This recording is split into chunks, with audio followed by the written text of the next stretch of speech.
How's everybody doing this morning? Cold. I'm cold. Temp dropped dramatically here in South Carolina overnight. Rainy all day yesterday.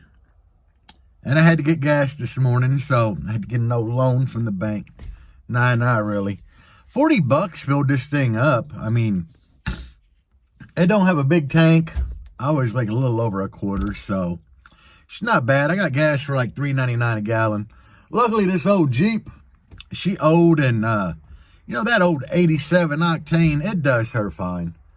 I put the good stuff in her before, and she honestly didn't run no better, no worse. It didn't make a whole lot of difference. So, my wife, I love her. She's working hard. She been packing stuff up yesterday. This morning when I got up, she was still packing, and she's still scouring the old interwebs, trying to find us a place to rent.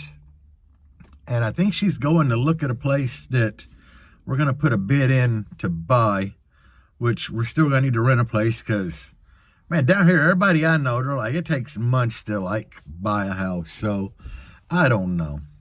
I still don't. I'm still out here winging it, you know. I mean, it sucks. I hate moving and just finding a place now is like, God, I'm going to wind up in an apartment or a townhouse or something. But, hey, it is what it is. Let's get into today's video, though. Recently, it seems like one of the biggest issues myself, like my friend Billy, and other people are having, and the whole car audio thing, is they're doing a build and something ain't right. You know, it's just like, it's not right. It's not performing right. And if y'all follow my channel, you know that I did the wife's Blazer, and I was in there measuring and calculating and measuring. And hell, I'm not a pro with this, guys. You know, I'm like most of y'all. I've been doing it a little longer, and I dabble in everything. So I try to gain knowledge, and I read a lot, and I don't believe most of what I see on Facebook. But anyway, you know, I overlooked the fact that I really never spent time in the wife's Blazer properly breaking in subwoofers. So by not doing that, you know, when you play it and turn it up loud, coils will heat up quick. And I've discussed this, you know, if your sub's supposed to move that far, and that's just, you know, your X-Max, but when it's brand new and you got like stiff spiders and all this that haven't been properly broken, it's going to move this far out of that far. And pushing all that power through there, it can't travel full stroke. Therefore, it ain't creating enough pressure in there to properly cool that coil. The coil is going to heat up. I'm thinking I got an enclosure problem. I overlooked the fact that I never properly loosened that sub up. And I know a lot of you guys just like, oh, you don't need to break your subwoofer in. It depends. Some spiders, no. Majority of spiders, yes. A lot of subwoofer manufacturers like tell you in the instructions that you need to do a proper break-in procedure, which is nothing more than loosening up spiders. But anyway, you know, that's just like an example of where I messed up over something simple and stupid. You know, I got a buddy I designed an enclosure for, and it wasn't working right, and he miscalculated the port. You know, and I mean, and the numbers all came out properly because the port area was right. But say, you know, let's just throw an example out there, like 12-inch long slot port by 4 inches wide. Say that gives you the proper number that you're shooting for your enclosure. And, well, you know, you make that 12-inch, but that's the outside of your port diameter, not the inner dimension, the outside. It's supposed to be the inner dimension, but you build it, and that's the outside. So therefore, you've already lost 1.5 inches of port this way and 3/4 this way if you're doing like one layer and you're using the back wall of the enclosure as the back of the port, essentially a slot port. So once you do the math on that, you've lost quite a bit of port inches. And then you make it the proper length. Now you've got less port diameter that's, X long, say it was supposed to be 24 inches long, and you do the math and you're no longer tuned at 23 hertz, you're tuned at 16 or 17. And these mistakes are common and they're easily overlooked, man. And it takes you a long time to figure them out because you got to crawl back in and you got to remeasure everything and redo the math and try to figure out what went wrong. And I see this happening more and more and more.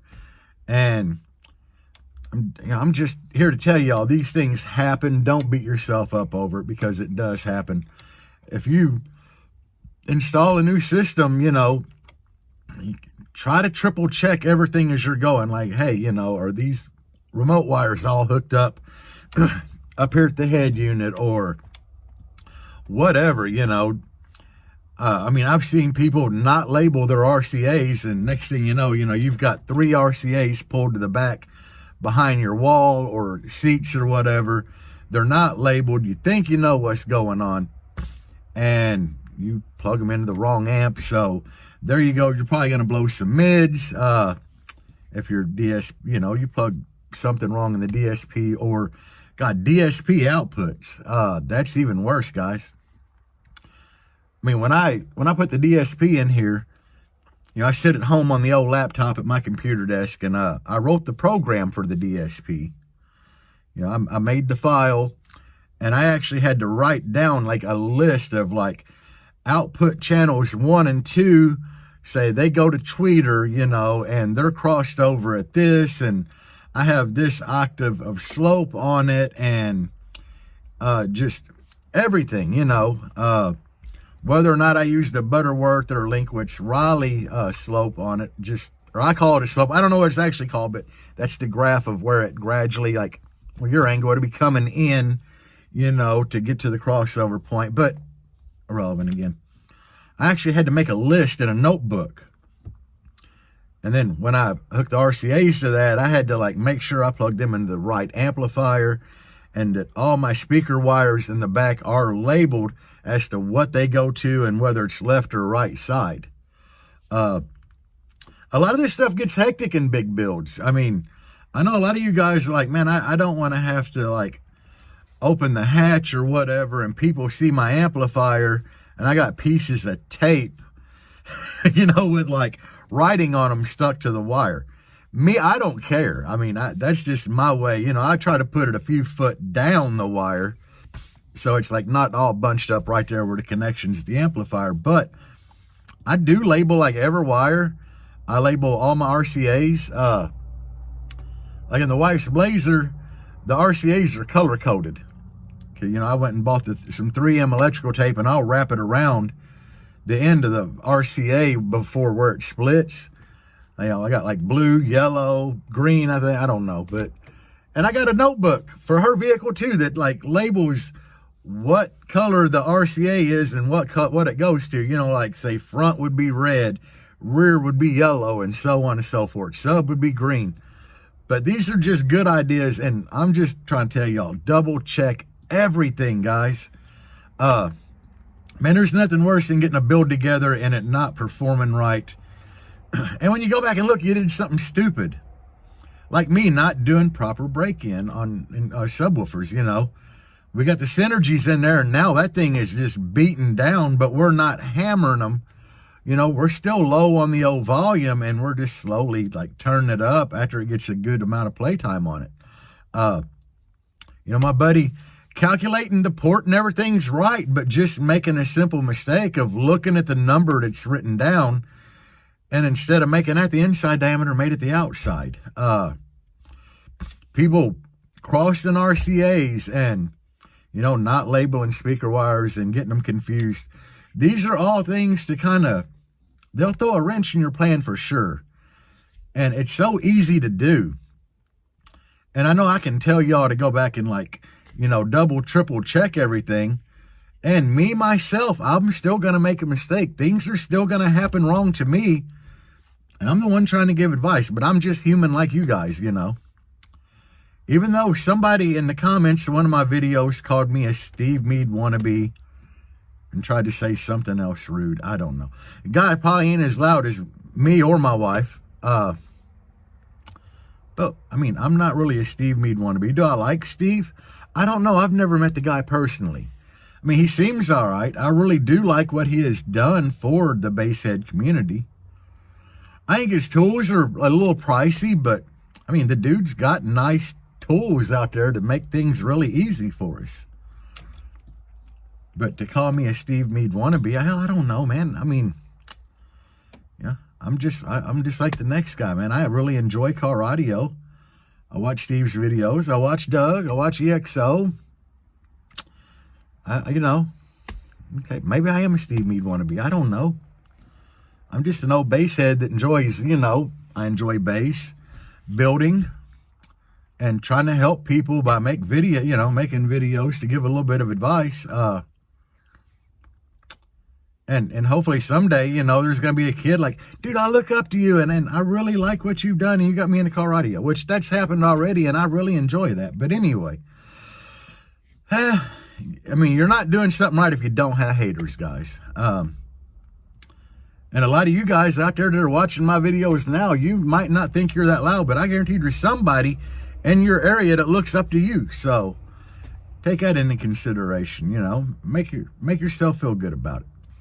But anyway, that's really all I had today, guys, is trying to tell y'all, just look over everything, and it's always good to keep a notebook with basically your system layout in it. Go out, buy you a cheap little notebook and a pen, and if you're like in the process of building one, kind of label your stuff. And like I said, I use masking tape on my speaker wires.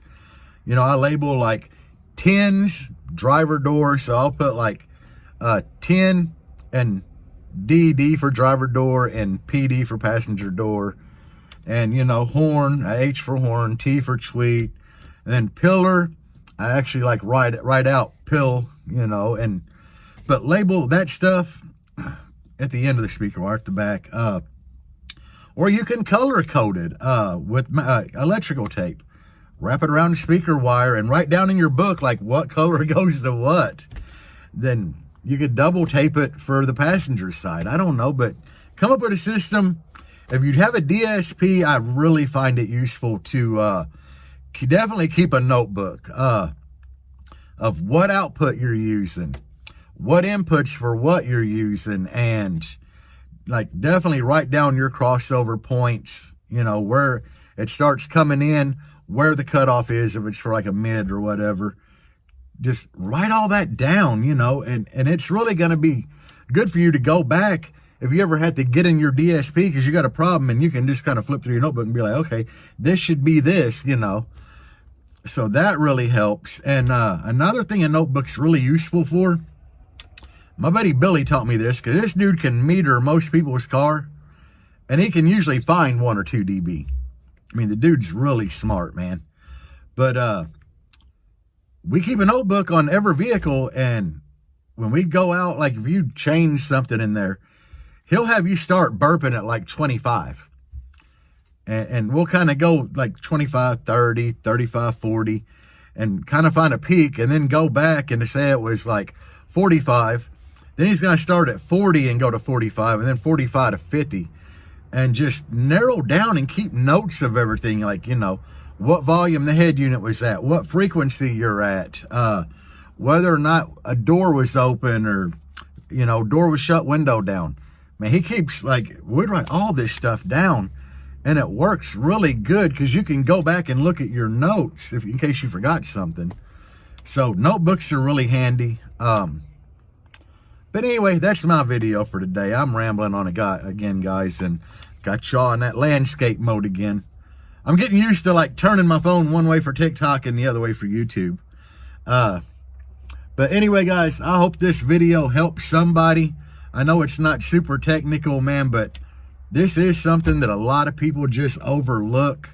And I'm just letting y'all know that everybody does make a mistake in car audio when they're installing something, wiring something up. Never feel bad about it. It's just a learning experience. I mean, look, took me 6 months to figure out what was wrong with the Blazer. So anyway, guys, hope y'all have a great day. Peace out and bass on.